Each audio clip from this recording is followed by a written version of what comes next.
Minato was the fourth and fastest Hokage, praised among all ninja as the greatest in godlike speed according to the fourth databook, someone who stood at the peak of Konoha during an arduous war. However, Minato wasn't the first to do this sort of thing. Years before him was the second Hokage, Tobirama, who used to boast the fastest speed of any shinobi according to Madara Uchiha himself, with Tobirama actually ending Izuna's life in battle. So what if Minato and Tobirama, the two fastest shinobi of their generations, were to swap fights? How would Tobirama handle the likes of A and B? Could Minato take down the legendary monsters Kinkaku and Ginkaku? How about Tobirama versus the Masked Man? You get the point, so let's find out.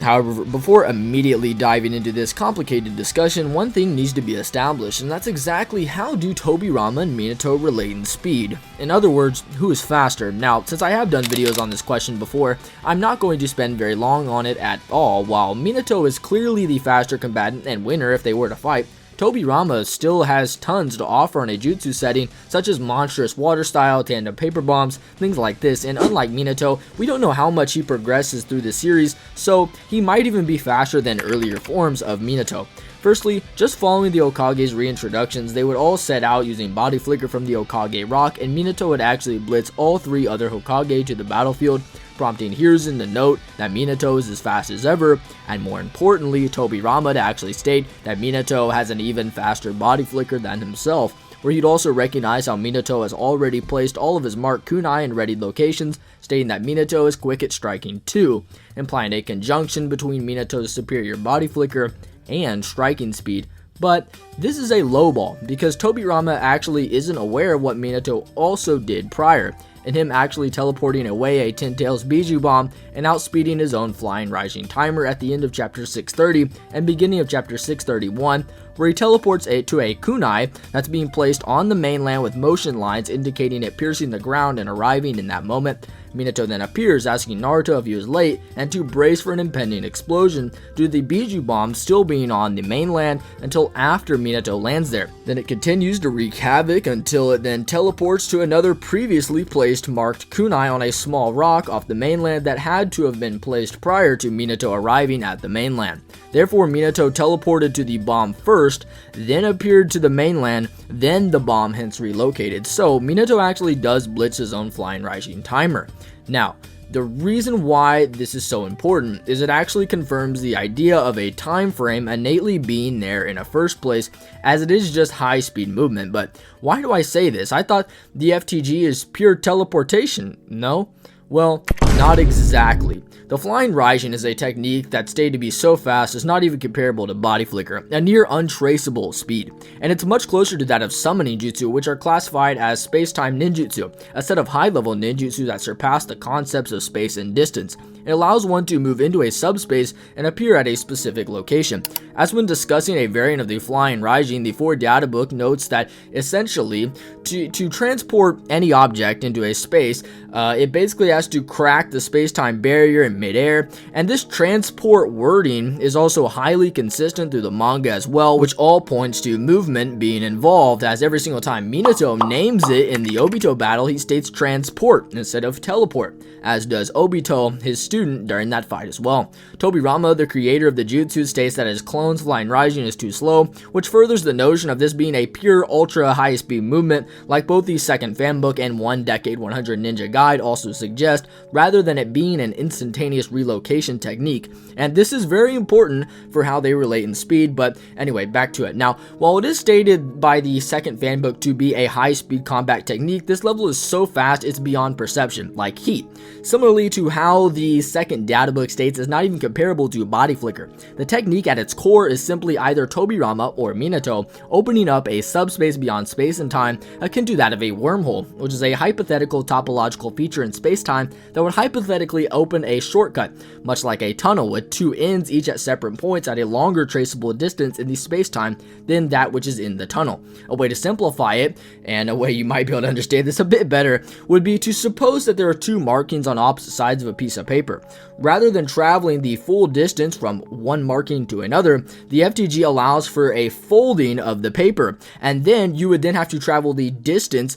in the air that has been created. After opening up this space, either character then travels absolutely as fast as they can to then breach the other side, where the designated mark has been set. And since Minato is stated in the aforementioned second data book and fourth data book to possess a mastery over the technique beyond what Tobirama could have possibly had, and since this technique has been established to simply be a point A to point B movement in subspace, Minato would then just be faster than Tobirama at their peaks. I mean, Minato can outspeed his own FTG, and Tobirama's clone can't even use it. So this just directly confirms that at their peaks, and there's no other variables to it, Minato's faster than Tobirama. Now, while this is a dominantly travel-based speed technique, they can still utilize, and commonly do utilize, combat and abilities inside of this,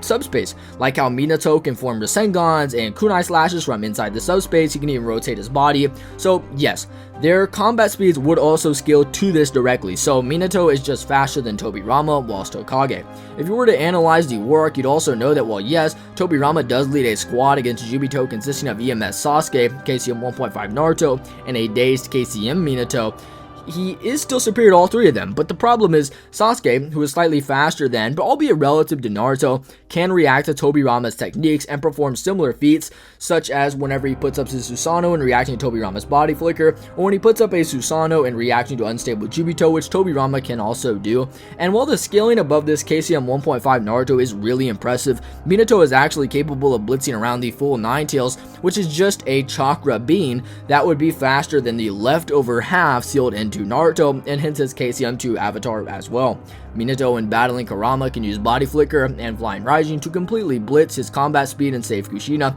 He does a similar thing again when jumping across the entire village, or even when in terms of sheer combat speed, he can weave signs and crack space and time to send away Kurama's Biju Bomb, which is equal to the Susanoo arrow and how they are a blitz level beyond the user, showing how Minato is vastly beyond a KCM2 level threat, and Tobirama is just beyond a KCM 1.5 variation. Now, there's still much to be discussed here. I know, pretty complicated discussion, but I want to highlight the rest of that in the other matches themselves. So now we have at least a baseline for who's faster. Now let's go ahead and begin with Tobirama versus A and B. Now, beginning with both A and B versus Tobirama, there will be bystanding joning to support both sides, but we will assume that Tobirama will opt to act alone. Tobirama is a shinobi so strong that even when revived, his water style can stop even the strongest fire style in the world, despite him only using a one-sign water wall, something the top jutsu master in Konoha needs two for, prompting the bystanding Anbu members to note that this is what it takes to be Hokage, which is confirmed by Kabuto to be capable of standing above the other 5 principal territories as a reputation,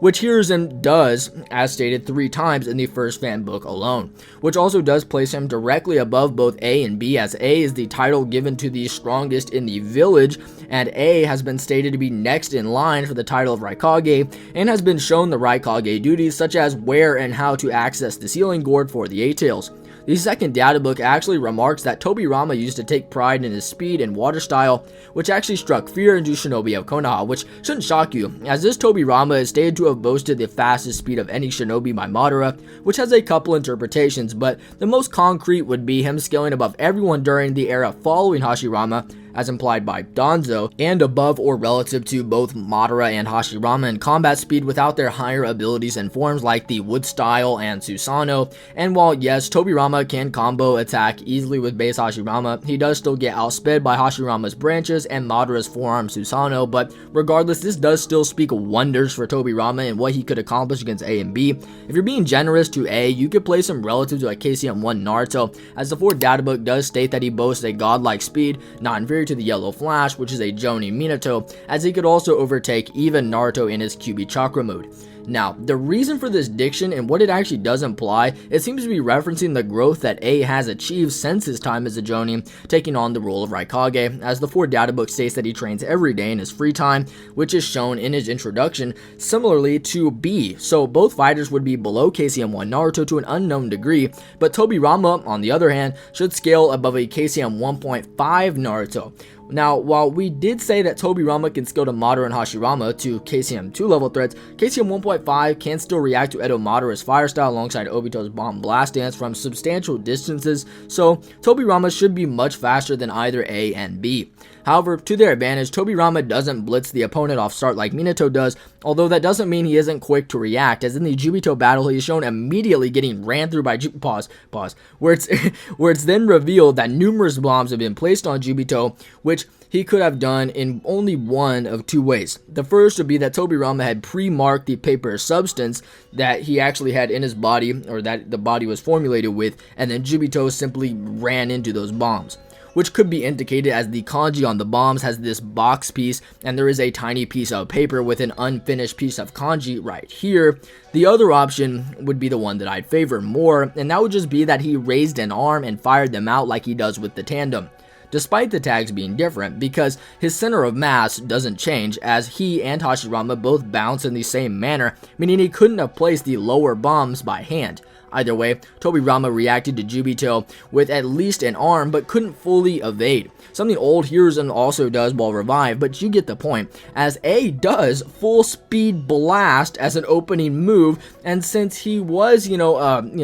pressed to do this against Minato because he recognized that Minato was the kid who folded their Nine Tails, capture mission a couple years back, when faced with the second Hokage, he's probably gonna run like hell at him too. Except Tobirama, after evading A, probably wouldn't resort immediately to the FDG, but would rather resort to his water style, which is said to have created tsunamis during his era, or perhaps his water lance that can cut anything up to the 5 Kage summit according to the 1 Decade 100 Ninja Guide. This water lance would likely cut right through the cloak, as it neither would have an elemental advantage, and it's kind of a similar case to Sasuke, as he managed to do it as well without an elemental advantage. Now, these barrages could be stopped with Tobirama's aforementioned water wall, and he could even attempt to place A under a genjutsu if you subscribe to him having the Bringer of Darkness jutsu, as the anime shows him use it, and he's the one who has the nature release for it in the 4th data book. And with such a jutsu either being used to restrain Uchiha like Setsuna or Madara, it could likely dismantle A while he focuses on Killer B.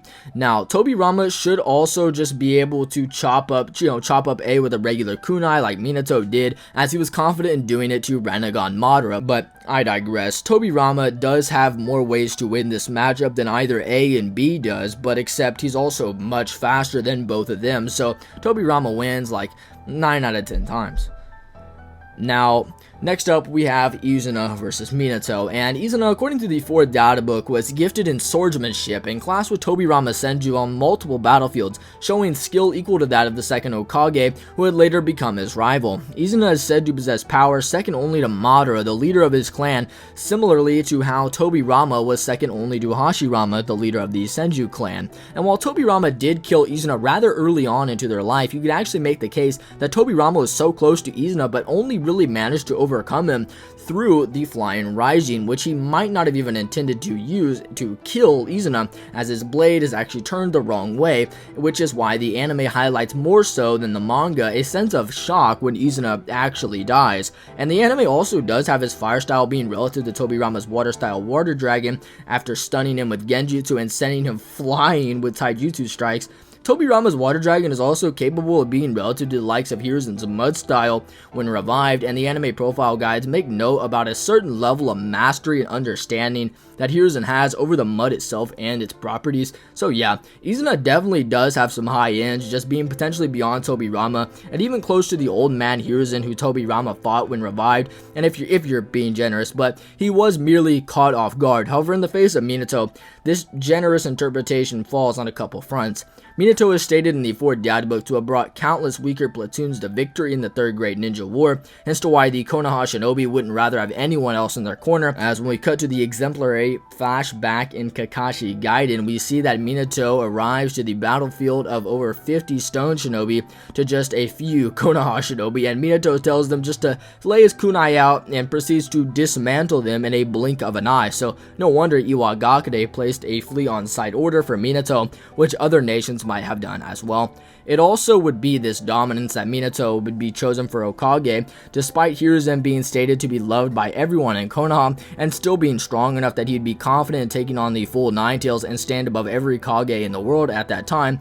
as he still does over a decade later, when Orochimaru's power is a looming threat, since he would be training for 10 years, and Hiruzen believes that he couldn't beat Orochimaru, but if Minato were still around, he could, showing how no matter what, regardless of his outspeeding heroes into the battlefield or him being said to have unrivaled strength according to chapter 238, him just being maybe even praised as the greatest in godlike speed, he's still much stronger than Hiruzen. So even at Izuna's highest level scaling, Minato reigns supreme. And while I do see Izuna's fire style potentially playing a factor in the battle, Minato's ability to just fly around them through the flying Raijin like Tobirama did initially, Minato should win. Both Minato and Tobirama have the same level of sensory skills, so this could play a factor since both characters can touch a ground in a war and sense 20 shinobi exactly, and chakra from a war despite being in Konoha and countries away. The only real difference here would be now Minato having a much more mastered variation of the flying Raijin, with him developing a second step to it and him being much faster, which is superior to Tobirama's speed and flying Raijin,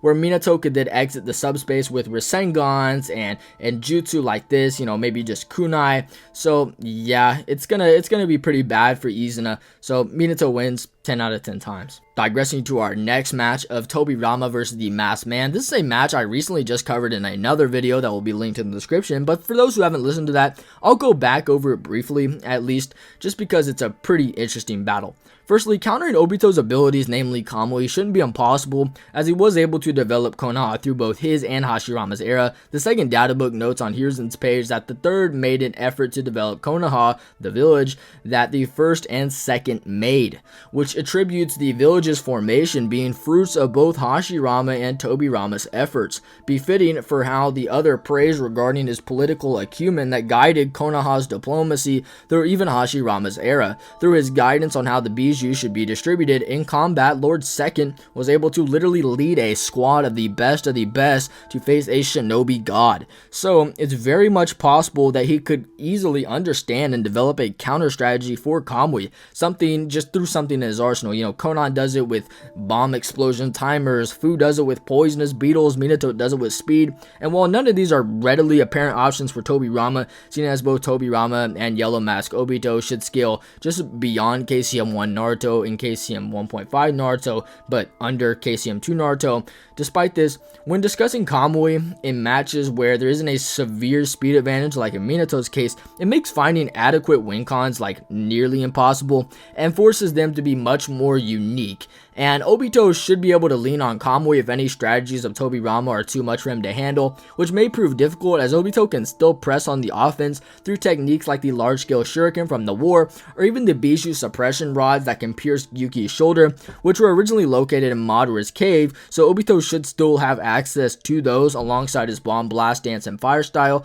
that rivals even Madara's in the war, which was a threat that scared all 5 Kages. So, if Tobirama isn't constantly relying on the FTG to save him on the defensive, then he'll likely lose, and any water style would probably just be negated and passed right through, and Tobirama would have to battle Kurama after this, which he holds up 0 answers for, with Kurama also being much faster and Bijou bombs being something out of Tobirama's pay grade. So he likely does lose here like 7 out of 10 times. Next up, we have Minato versus Kinkaku and Ginkaku, and both Kinkaku and Ginkaku, however, are actually so monstrous that the back of volume 56 states that in the face of them, Inashikacho has to face enemies and weapons more fearsome than any they could have imagined, befitting with how A shuts down Tsunade, stating that she has no idea how fearsome they truly are, and that they are in fact the worst criminals in Kumo Gakude's history, likely because they managed to kill the second Raikage, something usually only done by Akatsuki members like Sasori, which shouldn't seem far-fetched, as with Kinkaku and Ginkaku being stronger than anything Team 10 could have imagined, they would also have to be vastly above Kakuzu and Hidan, who could press an early Shippuden Kakashi, who years prior and much weaker was still considered the strongest Jonin in Konoha, according to both the first databook and first fanbook, placing him also above a Part 1 6th Gate guy, whose scale above a weaker Part 1 Kisame, as the third anime profile guy states that Guy kicks away the inferior, and when off guard he even does kick Jiraiya in the face and drop him. The point being that Kinkaku and Ginkaku would scale massively above a Part 1 Kakashi and any Jonin in Konoha, and obviously Kakuzu and Hidan primarily, which fits with their Akatsuki level lore already. And while yes, they do fight and admittedly lose to Darui, this is a fighter who well over 50 chapters prior could combo attack relatively with the version 1 Raikage with both of his arms, and hence to why the Raikage thought Kinkaku and Ginkaku were so powerful he'd have to go down there and stop him himself. He was the only one available or capable of stopping the two. The chapter 527 synopsis statement also calls them Kumogakure's legendary tag team, which could mean they're even more legendary than A and B,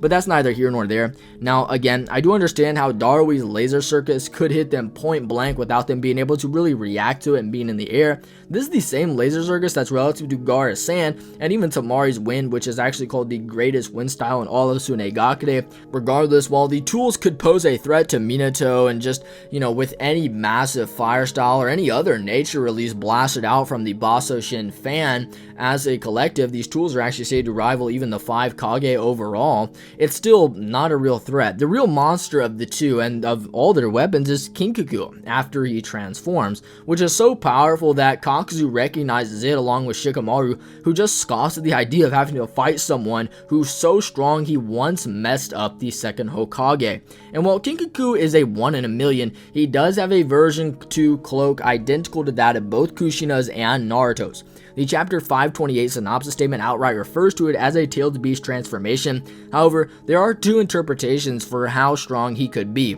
And the first one is that, the first thing to be established is that he doesn't really have many anti-feats, as he kind of just gets steamrolled off guarded by Human Boulder, thousands of kunai, and Kitsutsu's early, Earth Amp Fist, and the anime takes this a bit further by having the water style Shinobi fill a crater with water, where Darui then hits him with 2 black lightning panthers, while the Earth style platoon then just collapses the earth and squeezes him inside. But he just breaks out and is literally hitting everyone while on fire. Now, his higher interpretations and the methods that you usually take are merely a matter of interpretation for how the cloak itself works. The first interpretation would be that in order to possess a cloak, you simply have to reach a particular threshold of QB chakra in which the V2 cloak activates, and upon more chakra coming into play, the higher forms of tail shall appear. The other, interpretation would just be that the Nine-Tails chakra is so potent and unique, it actually just requires a certain amount of chakra to reach a threshold, but the threshold isn't dependent on the user, but rather only the amount of QB chakra involved. So, Kushina, Kinkaku, and Naruto would be virtually equal in their Six Tails V2 forms if you were to support this. And you probably could support this for Kinkaku's case if you want to bring up a couple things, such as Kinkaku being so strong that KCM1 Naruto actually senses the danger from across the country. And prior to that, Sage Mode Naruto actually did get trapped in Shikamaru's shadow possession and only said they can't hold him anyway after transforming himself into KCM1. Yet Kinkaku could easily snap the bind, so there are definitely arguments for Kinkaku outright being this strong, and therefore you can take either interpretation you choose, as both are pretty difficult to substantiate, but it at least paints a pretty solid picture of how strong Kinkaku is. And with that out of the way, I think it's important to digress to Minato, as his speed and power might be so far above, it wouldn't even matter, as while, yes, he is a KCM2 level threat, he's also a character who tells Naruto that even though Pain was outrunning the Six Tails form, Pain wasn't the true threat to worry about, but rather the guy who Minato slammed into the ground after winning the Battle of Speed.